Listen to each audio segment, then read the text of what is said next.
ओम शांति। 23 जुलाई 2021 बाबा के आज के महावाक्य हैं। बाबा समझाते, मीठे बच्चे, तुम्हें अपना चिंतन करना है, दूसरे का नहीं, क्योंकि ड्रामा अनुसार जो करेगा वे पाएगा। बाबा कहते केवल अपना चिंतन करो, दूसरे का चिंतन पर चिंतन नहीं करना है। जो करेगा वे पाएगा, जिसके जैसे कर्म होंगे वैसा उसको फल मिलेगा ही। प्रश्न है, त्रिकालदर्शी बनने से आत्मा को कौन सी समृद्धि आई है? बाबा समझाते, आत्मा को समृद्धि आई, हम असूल मूल वतन के निवासी इस ड्रामा में पार्ट बजाने आए हैं।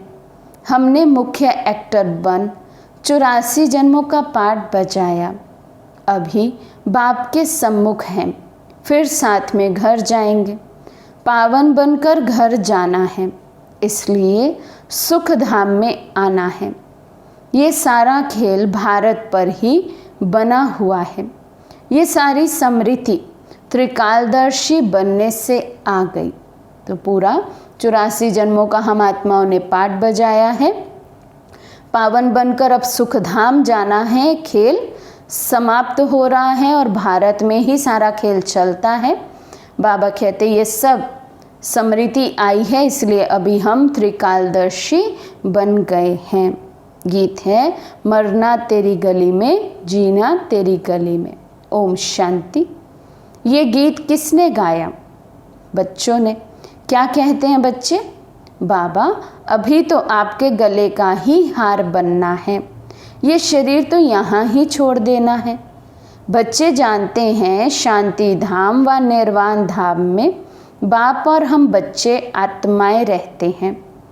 अब बाप घड़ी घड़ी कहते हैं अपने को आत्मा निश्चय करो। बाबा को कितना हमें बार बार याद दिलाना पड़ता है, बच्चे अपने को आत्मा निश्चय करो। तुम जानते हो हम आत्माएं बाप के साथ निर्वाण धाम में रहने वाले थे, फिर ये शरीर धारण कर 84 जन्मों का चक्र लगाया है। बच्चे जानते हैं हम बरोबर परम धाम के निवासी हैं। अब फिर बाबा आए हैं। तुम बैठे हो, देखते हो बाबा सामने बैठे हैं। यहाँ है लौकिक शरीर के संबंध। हम असुल आत्माएं थी, फिर लौकिक संबंध में सुख का और दुख का जीवन बिताया। बाबा कहते याद करो।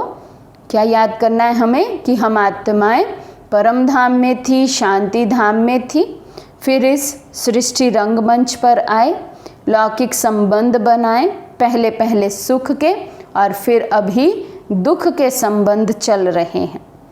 अभी तुम आत्माएं त्रिकालदर्शी बनी हो। बाप भी तीनों कालों तीनों लोकों को जानने वाला है। तुम भी जानते हो नंबरवार पुरुषार्थ अनुसार। पढ़ाई की याद तो रहनी चाहिए ना। बाबा कहते गॉडली स्टूडेंट हो और पढ़ाई ही याद ना रहे, फिर उसको स्टूडेंट तो नहीं कहेंगे। तो हम स्टूडेंट हैं तो हमें पढ़ाई अवश्य याद रहनी चाहिए। बाबा कहते अभी समृद्धि आई है। बाबा ने समझाया है तुम मूल वतन में रहने वाले हो। अभी तुम बाप दादा द्वारा त्रिकालदर्शी बने हो। तुम जानते हो इस ड्रामा के हम मुख्य एक्टर्स हैं। सारे ड्रामा का नॉलेज तुम्हारी बुद्धि में अब है। समृद्धि आई है। हम आधा कल्प सुख में रहते हैं, वहाँ रावण होता नहीं। हम आत्माएं पूरे 84 जन्मों का चक्र लगाती हैं। अभी बाप सम्मुख बैठे हैं। आपकी श्रीमत पर चल, हम आपके साथ चलेंगे। करते हैं बाबा से ऐसा वायदा, बाबा हम अब आप ही की श्रीमत पर चलेंगे और श्रीमत पर चल संपूर्ण हो, आप ही के साथ चलेंगे। धर्मराजपुरी से होकर नहीं आएंगे घर वापस, आपके साथ चलेंगे। जितना हो सके आपको याद करेंगे। तुम बच्चों को सारा दिन यही ख्याल में रहना चाहिए जबकि त्रिकालदर्शी बने हो। ऊंचते ऊंच है भगवान, उनके साथ तुम बच्चे भी ऊंचते ऊंच रहने वाले हो। अभी तुम बच्चों को घर की याद आई है। हम पवित्र बन अपने परम धाम घर जाएंगे। बाप शिव की पूजा होती है तो शालिग्रामों की भी पूजा होती है। बाप ही आकर आत्माओं को पावन बनाते हैं। आत्माओं को पवित्र बनाने वाला एक ही बाप है और कोई बना ना सके। अभी तुम सारे ड्रामा के खेल को जान चुके हो, समझते हो भारत पर ही खेल बना हुआ है। तो अब तुम बच्चों को बाप सम्मुख बैठ समझाते हैं। हर एक जीव की आत्मा जानती है बाबा ज्ञान का सागर है। उसको भक्ति मार्ग में बुलाते आए हैं और प्रतिज्ञा करते आए हैं। बाबा आप आएंगे तो ज़रूर हम आपकी मत पर चलेंगे। ये कोई लौकिक संबंध की बात नहीं है। बाबा कहते किसी लौकिक संबंध से तुमने ये वायदा नहीं किया कि जब वे आएंगे तो आप उन्हीं के होंगे, बल्कि ईश्वर से, भगवान से हमने ऐसा वायदा किया था। बाबा जब आप आएंगे तो हम आपकी मत पर चलेंगे, एक आप ही को याद करेंगे। तुमको देही अभिमानी बन ये ख्याल रखना है कि हमको एक बेहद के बाप की श्रीमत पर चलना है, उनका ही मानना है। वे तो बहुत सहज समझाते हैं। तुम्हारा अब तीसरा नेत्र ज्ञान का खुल गया है। ये ज्ञान हमको यहाँ है। मूल वतन में बाप और बच्चे रहते हैं, वहाँ ये किसी को पता नहीं रहता। अभी तुम बच्चों को बाप अपना अंत देते हैं, वही ज्ञान का सागर है। और कोई सत्संगों में ऐसे नहीं कहेंगे कि बाबा हम आत्माओं को पढ़ाते हैं। बाबा कहते अभी मैं तुम्हें अपना सारा ज्ञान देता हूँ, समझ देता हूँ, अंत देता हूँ। दुनिया में कहा जाता है ना, परमात्मा का पार कोई पा नहीं सकता, परमात्मा का अंत कोई पा नहीं सकता। लेकिन बाबा कहते तुम बच्चों को मैं पढ़ाता हूँ। ये परमात्मा का अंत क्या है बाबा बताते हैं। बाबा बेअंत हैं, बेहद हैं। बाबा कहते भल मूल वतन में भी बाप और बच्चे इकट्ठे रहते हैं, लेकिन वहाँ ये फीलिंग नहीं है। ये फीलिंग भी हम यहीं ले सकते हैं, बाबा के साथ की, बाबा के सानिध्य की। बाबा कहते ये तुम जानते हो, घड़ी घड़ी तुमको कहना पड़ता है देही अभिमानी बनो। आत्मा इस ड्रामा में एक्टर है, पार्ट बजाती है। हम आत्मा ने चोला लिया है, वे एक्टर्स कपड़े बदलते हैं। तुम आत्माएं निराकारी दुनिया से यहाँ आकर ये शरीर रूपी चोला लेती हो, वे सिर्फ अपने कपड़े बदलते हैं। हम आत्माओं को बाबा फिर से आकर राजयोग सिखला रहे हैं। अब तुम बच्चे समझते हो बाबा आया हुआ है, तो ज़रूर हम बाबा के मददगार बने, पवित्र बन और सारे भारत को पवित्र बनाएंगे। तो पवित्र बनना ही बाबा को सहयोग देना, मदद देना है, बाबा के मददगार बनना है। तो हमें पवित्र बन औरों को पवित्र बनाना है। हमको श्रीमत पर ही चलना है। श्रीमत कहती है बाप को याद करना है। बाबा कितना आज हमें याद दिला रहे हैं, बच्चों तुम्हें श्रीमत पर ही चलना है। अपने आप से ऐसी चिट चैट करो, कुछ भी हो जाए मुझे श्रीमत पर ही चलना है। केवल और केवल एक बाप की याद में रहना है, अपने को आत्मा निश्चय करना है। बाबा कहते जो करेंगे वे पाएंगे। जो ये मेहनत करेंगे, जो अपने को आत्म अभिमानी बना परमात्मा अभिमानी बनेंगे, परमात्मा को याद करेंगे, बाबा कहते वही सुख का वर्षा पाएंगे। सब तो नहीं आकर पुरुषार्थ करेंगे, जिन्होंने कल्प पहले पुरुषार्थ किया है वही करेंगे। अभी वापस जाना है, इसलिए पुरुषार्थ कर पवित्र ज़रूर बनना है। हम ऊपर मूल वतन में रहने वाले हैं। पहले पहले हम स्वर्ग में आए थे, फिर सीढ़ी नीचे उतरते आए। बाप समझाते भी भारतवासियों को है, भारत में ही आते हैं, याद भी भारत में करते हैं कि आकर हमें पावन बनाओ, शरीर धारण कर हमको श्रेष्ठ कर्म सिखलाओ। शरीर का नाम भी गाया हुआ है। ये भाग्यशाली रथ है। बाप भी कहते हैं मैं साधारण तन में प्रवेश करता हूँ। आगे भी कहा था तुम बच्चों को स्मृति आई है। बरोबर 5000 वर्ष पहले भी बाबा ने यही कहा था और कोई भी ये बात बता नहीं सकते हैं।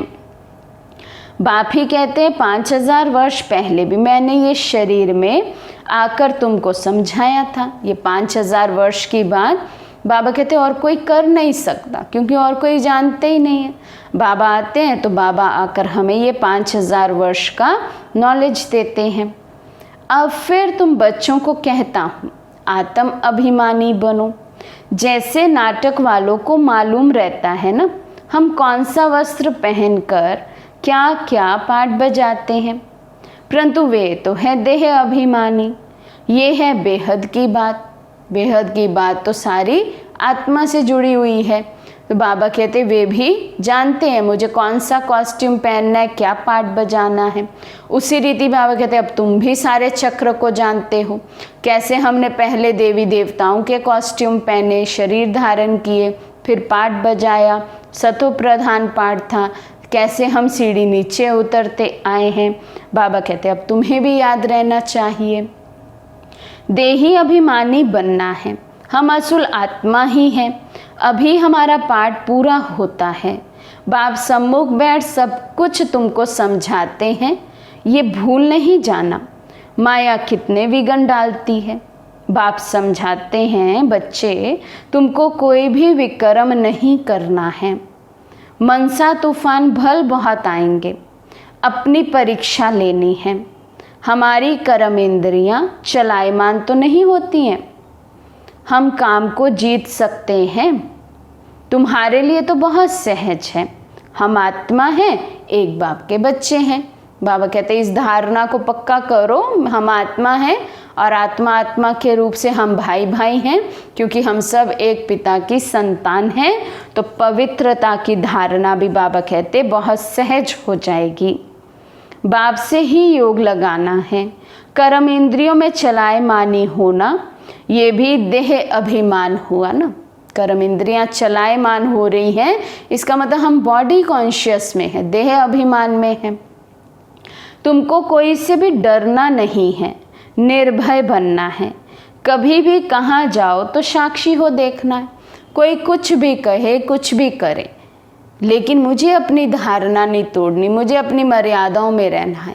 बाबा कहते कोई कुछ कहे, कुछ करे, कहीं पर भी आप जाओ, साक्षी हो, दूसरे का पाठ देखो, साक्षी हो, दूसरे के डायलॉग सुनो बस, लेकिन अपने में पक्का रहना है। हम तो आत्मा हैं, इस खेल को तुम पूरा जान गए हो। ऊंचते ऊंच बाप है, ये बुद्धि में आया है, उनको बिंदी कहा जाता है। निराकारी दुनिया में आत्माओं का झाड़ है। बीज से झाड़ निकलता है, फिर नंबरवार पत्ते आते हैं। ये भी ऐसे है। ऊपर से नंबरवार आत्माएं आती हैं। आत्मा प्रवेश कैसे करती है, निकलती कैसे है, ये कोई देख ना सके। अब बाप समझाते हैं तुम्हारी आत्मा पतित हो गई है, उनको पावन बनाओ। इन द्वारा बाप बैठ समझाते हैं। ब्रह्मा बाबा के तन के द्वारा शिव बाबा बैठकर समझा रहे हैं कि हम सब आत्माएं पतित हो गई हैं। अब हमें पुरुषार्थ कर, बाबा को याद कर स्वयं को पावन बनाना है। बाप कहते बात तो कर्म इंद्रियों से करते हैं ना। आत्मा बिंदी इसमें नहीं होती तो कर्म इंद्रियां कुछ कर नहीं सकती। इतनी छोटी बिंदी कितनी पावरफुल है, उनमें सारी नॉलेज है। बाप ज्ञान का सागर है जो तुमको बैठ समझाते हैं, उनमें सारा ज्ञान है। ये भी उनका पाठ नोंधा हुआ है। तुम्हारी आत्मा में भी 84 जन्मों का पाठ है। तुम दुख सुख का पाठ बजाते हो, दुख में बहुत तकलीफ लेते हो। बाप कहते हैं मैं तो पुनर्जन्म में आता नहीं हूँ, तुम 84 जन्म लेते हो, मैं तो नहीं लेता हूँ। मैं आकर तुम बच्चों को सहज युक्ति बताता हूँ कि मुझे याद करो तो पावन बनेंगे। आधा कल्प तुम कामचिता पर बैठ तमो प्रधान बने हो। आत्माओं से ही बाप बात करते हैं। आत्मा के ऑर्गन्स पहले छोटे होते फिर बड़े होते हैं। आत्मा तो छोटी बड़ी होती नहीं। बाबा कहते हैं ये देह, ये ऑर्गन्स बड़े छोटे, अर्थात जब जन्म लेते हैं तो छोटे और फिर बड़े होते जाते, लेकिन आत्मा तो वैसी की वैसी सूक्ष्म बिंदु ही रहती है। आत्मा ही कहती है हे पतित पावन आओ। आत्मा बाप को पुकारती है। बाप कहते हैं मैं कल्प कल्प आता हूँ तुम पतितों को पावन बनाने। अभी तुम बच्चे जानते हो आत्मा कैसे आती जाती है। मनुष्य बहुत माथा मारते हैं, देखें आत्मा कैसे निकलती है, परंतु किसी को पता नहीं पड़ता, क्योंकि ये है अति सूक्ष्म। कोई देहधारी आत्मा किसी के सामने भी देह का त्याग करे तो भी नज़र में तो नहीं आती कि आत्मा अभी निकल के गई। तो बाबा कहते कितनी भी ये साइंस वाले भी कोशिश करते रहते हैं कि हमें देखने में आए आत्मा, लेकिन बाबा कहते वो इतनी सूक्ष्म है कि देखने में आती ही नहीं है। छोटी सी आत्मा में कितना पाठ है। जैसे बीज में सारा ज्ञान है, वे तो बीज है जड़। बड़ का झाड़ होता है, उनका बीज कितना छोटा, उनसे झाड़ कितना बड़ा लंबा निकलता है। कलकत्ते वाला बड़ का झाड़ कईयों ने देखा होगा, बहुत बड़ा झाड़ है। अब उनका फाउंडेशन सारा सड़ गया है, बाकी झाड़ खड़ा है। ये भी ऐसे है, देवता धर्म का फाउंडेशन है नहीं, झाड़ की भी अब जड़ जड़ीभूत अवस्था है। ये भी तुम जानते हो, तब तो गवर्नमेंट को भी कहते हो कि हम इतने समय में दुनिया को पावन बनाकर दिखाएंगे। मनुष्य इन बातों को समझते नहीं।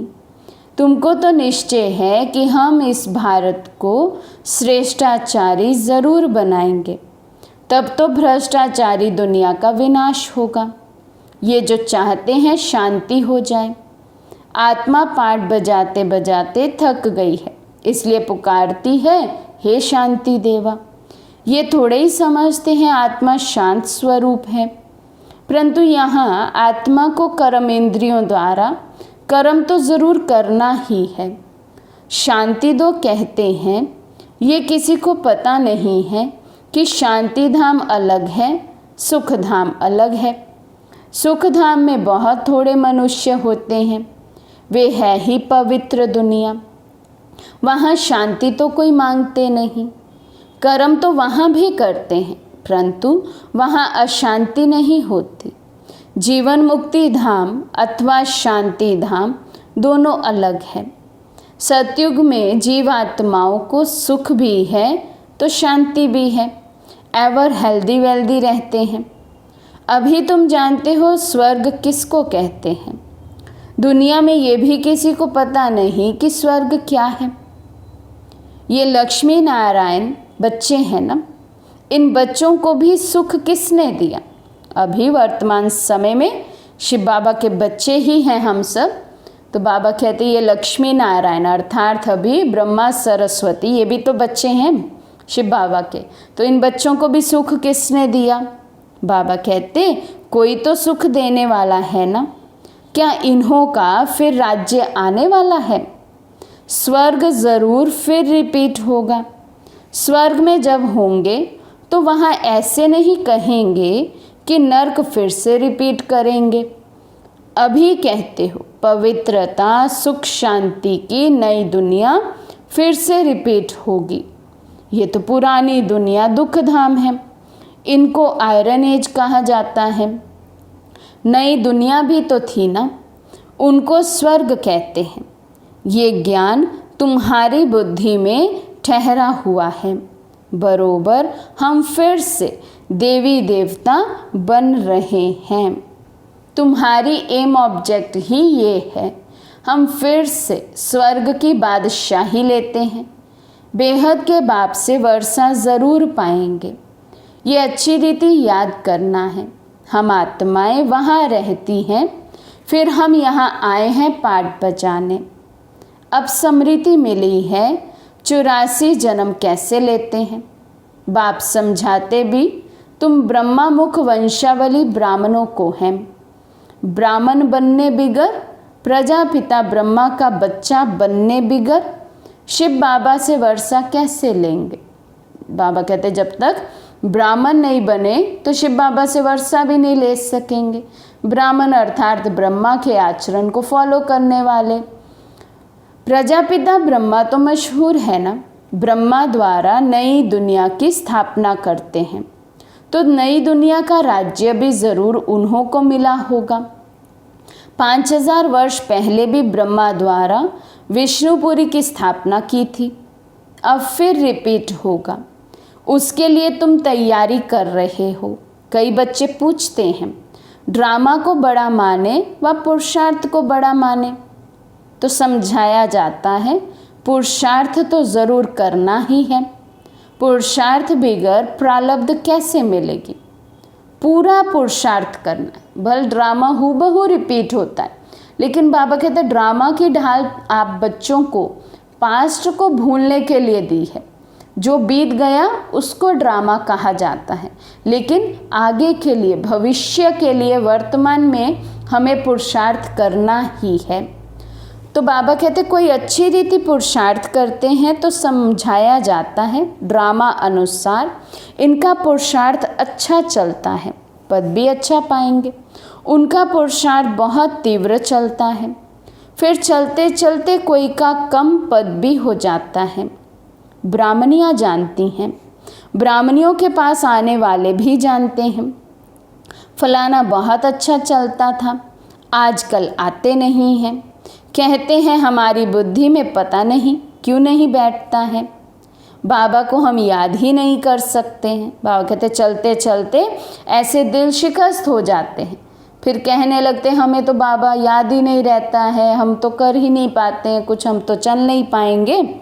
तो बाबा कहते फिर चलते चलते अच्छा पुरुषार्थ करने वाले भी कम पुरुषार्थ पा लेते हैं। बस हम नहीं चल सकेंगे, बड़ी मंजिल है, ऐसे ऐसे लिख देते हैं। मूल बात है निर्विकारी बनना है। बाबा कहते मूल बात ही क्या है, निर्विकारी बनने की, उसी में मेहनत है। विकारों को छोड़ना बड़ा मुश्किल है।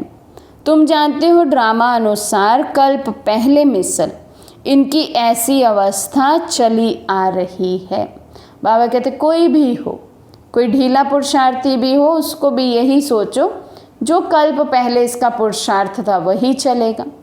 ये नहीं किसी को ऐसा देखें ढीला ढाला, ये तो इतने समय से चल रहे हैं, अभी तक धारणाओं में नहीं है, मर्यादाओं को फॉलो नहीं करते, हम भी ढीले हो जाए। नहीं, बाबा कहते जो करेगा सो पाएगा। अच्छा, मीठे मीठे सिक्की लदे बच्चों प्रति माता पिता बाप दादा का याद प्यार और गुड मॉर्निंग। रूहानी बाप के रूहानी बच्चों को नमस्ते। हम रूहानी बच्चों की रूहानी बाप दादा को दिल व जान शिकवा प्रेम से नमस्ते नमस्ते नमस्ते जी। धारणा के लिए मुख्य सार फर्स्ट पॉइंट है, इस बेहद के खेल को साक्षी हो देखना है, कोई से भी डरना नहीं है। निर्भय बनने के लिए मैं आत्मा हूँ, ये पाठ पक्का करना है। सेकंड पॉइंट, अपनी जांच करके स्वयं की परीक्षा लेनी है कि कोई भी कर्म इंद्रिय चलायमान तो नहीं होती है, काम विकार पर विजय पाई है, देही अभिमानी कहाँ तक बने हैं। आज का वरदान है कंबाइंड स्वरूप की स्मृति और पोजीशन के नशे द्वारा कल्प कल्प के अधिकारी भव। कंबाइंड स्वरूप की स्मृति और पोजीशन के नशे द्वारा कल्प कल्प के अधिकारी भव। मैं और मेरा बाबा इस स्मृति में कंबाइंड रहो तथा ये श्रेष्ठ पोजीशन सदा स्मृति में रहे कि हम आज ब्राह्मण हैं, कल देवता बनेंगे। हम सो हम का मंत्र सदा याद रहे तो इस नशे और खुशी में पुरानी दुनिया सहज भूल जाएगी। सदा यही खुमारी रहेगी कि हम ही कल्प कल्प की अधिकारी आत्मा हैं। हम ही थे, हम ही हैं और हम ही कल्प कल्प होंगे। बाबा कहते कंबाइंड स्वरूप की स्मृति में, और नशा चाहिए कि हम ब्राह्मण सो देवता वाली आत्मा हैं। तो बाबा कहते ये सदा याद रहे कि मैं ही कल्प कल्प की वो विजयी रतन हूँ, ब्राह्मण सो देवता बनने वाली आत्मा हूँ। स्लोगन है, स्वयं का स्वयं ही टीचर बनो तो सर्व कमजोरियाँ स्वतः समाप्त हो जाएंगी। स्वयं का स्वयं ही टीचर बनो तो सर्व कमजोरियाँ स्वतः समाप्त हो जाएंगी। अच्छा, ओम शांति।